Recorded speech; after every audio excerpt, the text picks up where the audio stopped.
my friends, today I am going to reach my final form and become a hobbit. Yes, I am going to turn myself into a hobbit. I've been working on a sort of Bilbo Baggins inspired hobbit outfit, and today I am going to become that hobbit. I've taken some creative liberties with this costume, so obviously it's not going to be screen accurate, so I apologize for that. But to be honest with you, I'm really new to this. I make projects and things, but I haven't actually done, that's a lie, I have done a full cosplay, but on the channel I haven't done a full cosplay, so I'm a little bit nervous about that. And yeah, we'll see how it looks. So I haven't tried all of these things on together that I've made for this look, so this will be a first of trying to do my makeup as a little bit more rustic hobbit-y vibes, especially for a male hobbit, and to have everything on together, including wig and ears and all that stuff. So yeah. Without further ado, let's get to crafting. So the first video I'm going to show you is how I made the shirt and vest for this project, or how I altered what I found to make the shirt and vest for this project. So I'll let you watch that while I slip into those pieces, and then we will come back after that. So we made our way into Value Village to start our epic adventure. One of the first things we came across were these vests. This red one immediately stood out to us. I mean, look at that. That blue jacket on the left we had also found, and my husband was convinced that's what I needed for this fancy hobbit look. Unfortunately, the vest didn't fit me. As cool as it was. My husband tried it on because said it was a small. It might be a large case. I think it is. Then I tried on this woman's jacket. We liked the pattern on it, but felt it needed to be altered. Then I found this gem, this corduroy jacket. I love corduroy. Searched for some more jackets. We had plenty of options to try on. None of them quite seemed to have the correct fit that I was going for. And then back on to vests. This vest was the one I ended up choosing. To be honest, it was the one that looked the nicest that actually fit me. It had the cut I was looking for, and it went under the jacket and complemented the jacket I chose really well. I'm looking at the top part of this shirt, and I feel like in order to remove this collar bit here is that I'm gonna have to go in and just pick this seam across here to remove this bit. So we're gonna have to seam rip this seam all the way across, and then all we're going to have to do at the top is just fix this edge of this other collar bit here. That's what I'm going to do. I'm going to take this off and then sew this bit up. And hopefully that goes as smoothly as saying those words. So I started seam ripping on the inside of this shirt and ended up getting into some of the fabric stiffener and ripped the shirt right there. Oh God, that was not a good feeling. So I went from the other side, and that ended up working much better.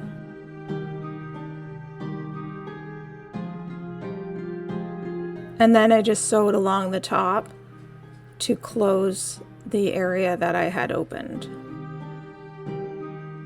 Now the shirt's done. Hello, and I am back, and I have my shirt on and the vest that I made using items of clothing that I got at the thrift store. I found that was the easiest way to get into some, like a project like this without having to go purchase fabric and make, like, find patterns or design your own patterns, which is difficult if you're a beginner, near impossible to do if you don't know anything about sewing. So this was a good way to get into these sorts of costumes and projects for me without having to make too much by hand. So I went and purchased some pieces that I have then kind of altered. So the shirt was one of them, and then next I'm going to show you how I altered my pants that I got from the thrift store to make them a little bit shorter and more hobbity for this costume. So I've checked a few reference photos, and looking at a couple of these photos, I've determined that the length of the pant length goes to below the knee, approximately mid calf muscles, sort of like a capri pant. Don't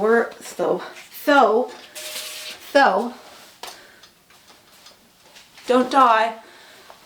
So we are looking at that. Probably where I have these currently. I need a mirror and get off this chair before I fall and hurt myself. I'm not as young and spry as I used to be. I think we did it. Did we do it? So I'm gonna pin that height there.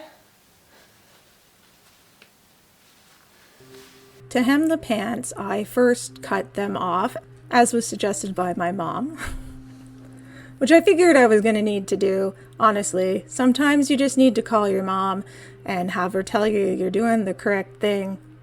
So I took where my pin was marked, and I used a straight ruler in my mat just to make sure that I was lined up correctly, marked them and cut them off an inch below where my pin was.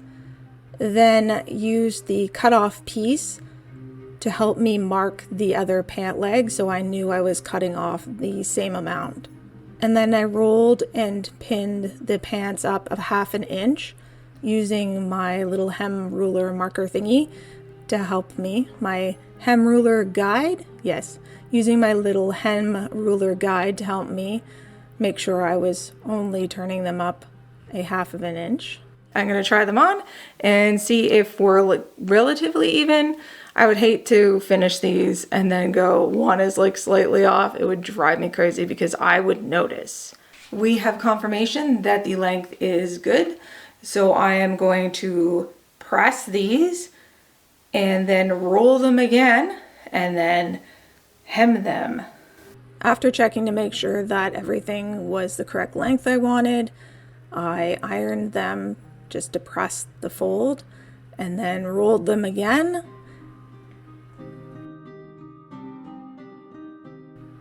And also ironed these to press them. Meanwhile, I took this opportunity while my iron was hot to iron some of the other clothing pieces. Anyone else hate ironing, or is it just me?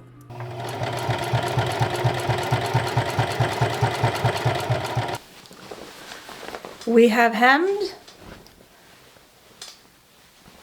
Hobbit pants. What do you think, friends? At least from my angle, they look like they are even. I got Hobbit pants! So apparently hobbits have very sun-kissed faces, which makes sense because they're outside, they live in the ground, but they come outside a lot, they work the fields, they're very natural folk. So I'm going to put on some blush. I'm going to try to put it in areas where I normally wouldn't put it in areas. You'd think I would know these things by my age, but I don't. While I am doing that, I will let you watch a video on how I made the Hobbit feet for this costume.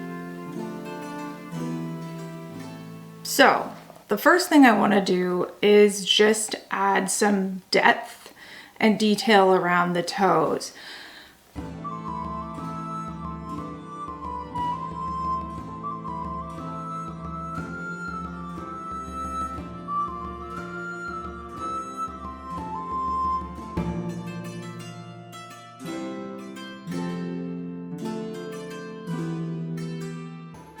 I kind of like that. Just gives the toes a little bit more depth. That's cool. Okay. So now I'm going to take some fake fur and see if I can adhere that to the top part of the foot and make it look a little bit hairy. At first I started out by holding the fur in some pliers and applying the glue to the end of it and then sticking it down. I quickly realized that not only do you need to wear gloves in order to prevent the glue from sticking to your hands and everything else, but it was a lot easier if you applied the glue directly to the slipper and then twisted up some fur and then stuck it down to the slipper into the glue.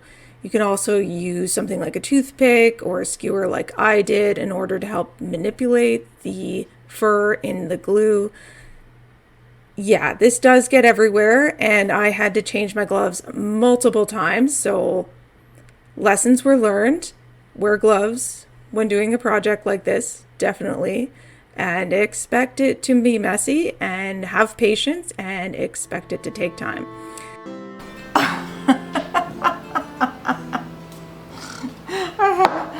Fur all over the place here, like everywhere. It's just flying. Okay, I'm weirdly obsessed with these Hobbit feet. I don't think I'm Hobbity, but we did something to my face. I don't know what we did. I bought this wig from Amazon and it's supposed to be a Middle-earth Hobbit wig, and my husband was like, that's not a Hobbit wig. I haven't opened it before. I kind of got it and then didn't do anything with it for a variety of reasons. I'm afraid, okay? Wow, I just need to cut my hair like this and then I could be a Hobbit. I'm going to put my wig on and hopefully that helps me feel more hobbity.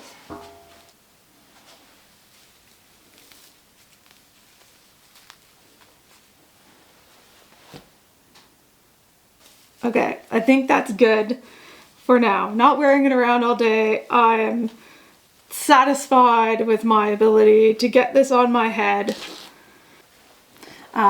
I also bought these ears from Amazon.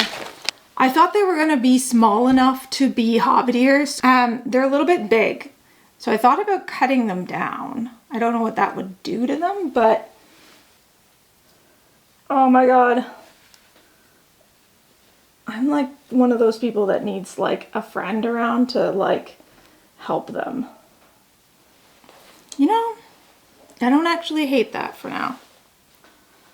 I will link these ears down below and the wig, so if you're looking for it, you can find it yourself. I think the wig I got from Amazon.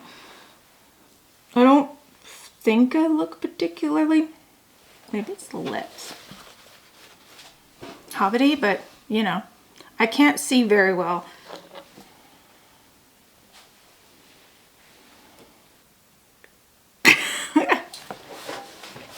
Oh, and feet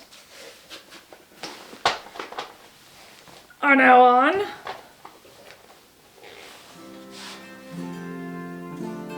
I'm a rock star Hobbit. And just like that, my Hobbit costume is complete and has come together in its final form. I know you can't see them, but I do have the Hobbit feet on. Ta-da! Hobbit feet! So what do we think? I think there's some areas I can definitely improve on. Wig styling, wig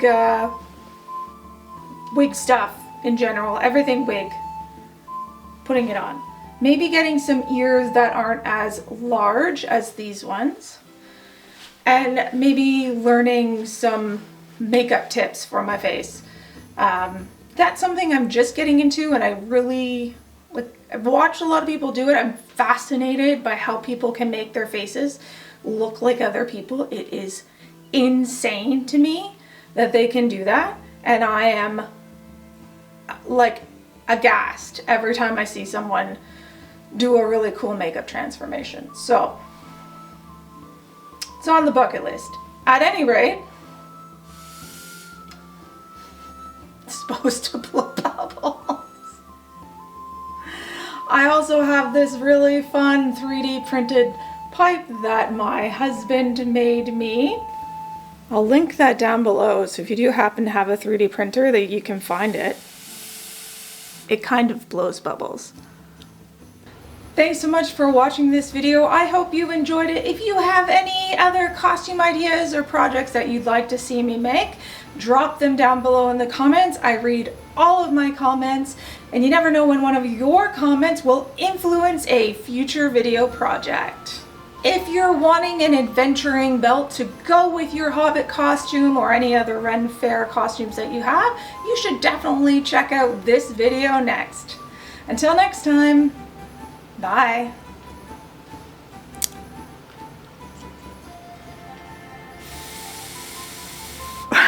That would make a great thumbnail.